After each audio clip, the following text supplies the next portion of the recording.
The offensive on Lyman has choked, the offensive on Borova has collapsed, the offensive on Kupinsk. Let's stop here in detail. For the Russian command, a critical moment has arrived. Strategic reserves are being activated in the south. It shows that their defenses there are cracking at the seams, and the only way out is to reduce the pressure. To reduce the pressure, according to the enemy command's plan, is possible by dispersing the resource of Ukrainian defense forces from the south to the northeast. Otherwise, the strategic reserve of the occupants, at best, will be enough until mid-September. Therefore, after losing the initiative to Lyman and Borova, the Russians will persistently push through Kupinsk. But there is a nuance in this plan of pulling back the resource and reducing pressure. The same units of limited functionality are still operating in the south, rather than the main Ukrainian strike groups designed to break through the main line of defense. The conclusion is self-evident. Meanwhile, the enemy command has started moving units and subunits from the newly formed formations and associations to the south. And we are talking, most likely, about the enemy's strategic reserves.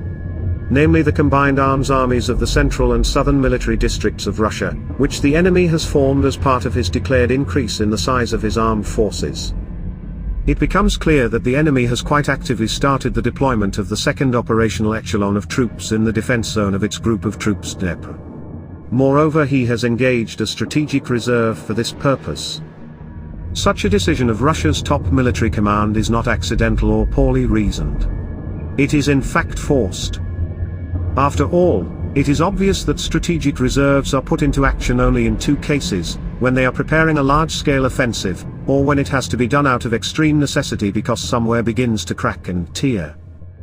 It is obvious that the Russian side obviously cannot launch an offensive in the south, and especially in the Kherson direction, where the enemy is now transferring a fresh motorized rifle division from its strategic reserves. Therefore, it is clear that this is happening within the framework of strengthening the defense capabilities of the Dnepr group. But in this regard, there is a well-reasoned question: why exactly there and why exactly now? Why this fresh meat does not go, for example, to Tokmak, or to Berdyansk direction, where the Ukrainian offensive is going on? The answer is simple: because the recent events in the Crimean Tauride direction have really worried the Russian command. Here we need to go into details a bit. The fact is that the enemy still cannot stop a number of tactical bridgeheads of the Ukrainian defense forces on the left bank of the Dnipro. Yes, I was not mistaken. There is not one, but at least two of them.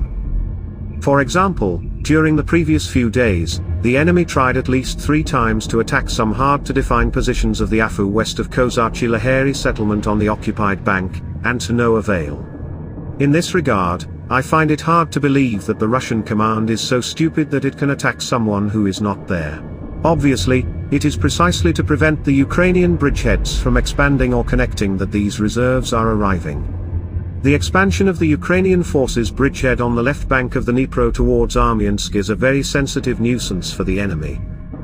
While writing the scenario, Bild reported that the Afu fighters are entrenched on the left bank of the Dnipro in the Kherson region, to the northern border of Crimea, 83 kilometers. It's getting more and more interesting.